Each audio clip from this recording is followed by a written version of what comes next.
حي على الفلاح. Anger is a very big problem, and it is something, it's a condition where we do things faster than we actually think, and we say things quicker than we think about them.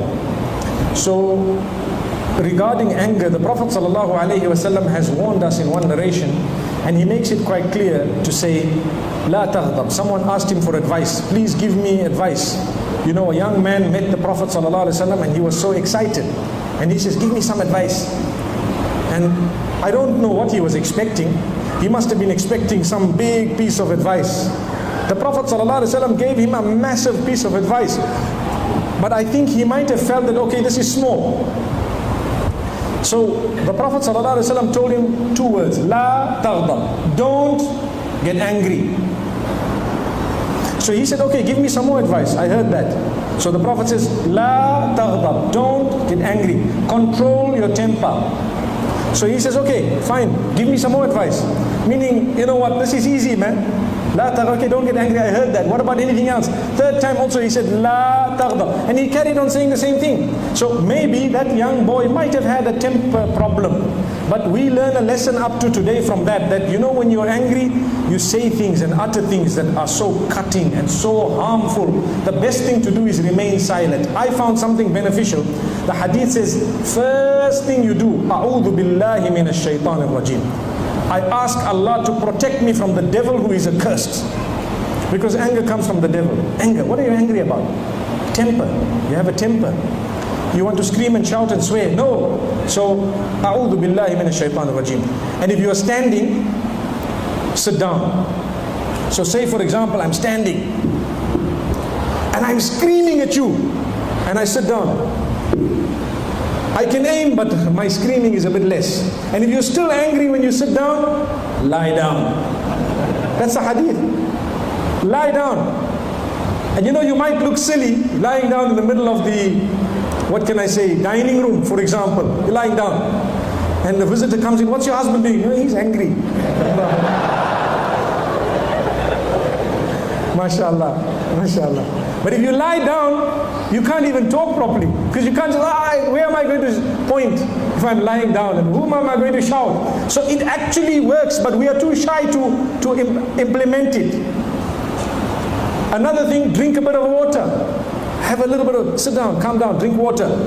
A'udhu billah, may Allah safeguard me. And I found it interesting to hold water in your mouth. Hold water in your mouth. When you calm, let the water go down, swallow it. Why? Because I can't say anything, I'm quiet. I'm not really going to be able to vent. When you calm, you can think again. So many people utter words of divorce in anger, and you know, then they have to go to the scholars, what happened to me, and so on, and there's a huge argument. Some say this and some say that, and your life is in a mess, and your children are watching, and what have you. No, calm down. Believe me, I don't know, some of you, when I was in London, they asked me a question in one of the programs about my own life. I think it's on the internet, some of you might see it there. And I made mention of the fact that when I was much younger, I think between 12 and 14, 12 and maybe 12 and 16, not 16, 12 and 14, 15, I had a temper. And I think it's a temper connected to adolescence. You know, when you're growing, you become 11, you think, you know, you're a big deal, you're powerful, you've got big muscle, and you know, you're a man, and so on, and you can fix up your family members and sort out this person, and you know, that guy is troubling you, you can fix him. Don't worry, everyone thinks they're a big deal. They can fix you also, you know. So at that age, you need a lot of controlling. So if you are not going to fight your anger off, it's not just going to disappear. You have to fight your anger. When you're really upset, just calm down, say, Alhamdulillah, Ya Allah, look, I'm angry, and here I am, I've just calmed down, I haven't said anything, I've cooled off. In fact, I've broken into a smile, and I've said, I love you. Allahu Akbar. You know what the hadith says? Whoever extinguishes their anger when they knew they could vent it, Allah will grant them the prize they want on the day of judgment. You choose what you want, give it to you. Allahu Akbar.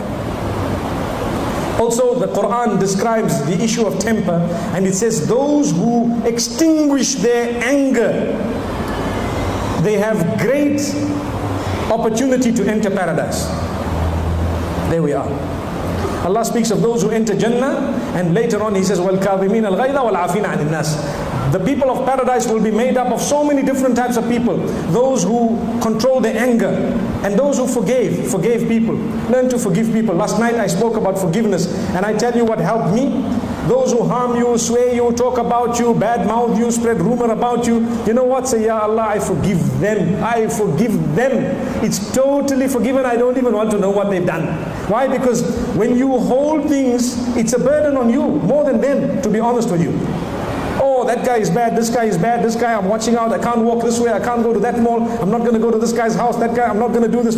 Your life is put so many controls and sanctions on your own life because you don't want to just release it, saying, you know what, forgive them, it's over. You're a happy man, your health is okay, the only thing that happens in Singapore is you sweat, that's it. But you're a happy person and mashallah you keep on going. So this is why we say, work on that temper of yours, work on it, work hard on it. And be happy with yourself and thank Allah that you have controlled it. You know, I think from amongst us there are people who have a temper, bad temper. Sometimes you can see it in the eye. When I see someone looking at me like this, you know, one eye half closed, the other eye opened, and they're looking at you with a bit of a frown with the eyebrows, and you think, oh, I better not play games. And I look at them and say, Assalamu alaikum. And sometimes they look at you again, yes. And then they might break out into a smile, say, oh, alhamdulillah, at least this person's okay, you know. But to be honest, sometimes we have temper in our blood. To sort it out, you need to work hard. Don't just say, well, I'm short fused, so watch out guys, be careful, I get angry very quickly. Don't change that. You can change it. You can. Work on it. Cool your temper, especially in your family. Because most of us are cowards. You know what's a coward? At work, we act like little goats, and we come back home and we're a lion. What happened? As you entered the door, you transformed into a big lion. But when you go out, you're a little goat. May Allah safeguard us. Really, it happens. Why do you want to vent your anger on those whom you are supposed to be loving the most? Just because they are in a soft, vulnerable position? If that's the case, what type of a man are you? What type of a woman are you? May Allah safeguard us. Jazakumullah khair. Wa sallallahu ala nabiyyina Muhammad.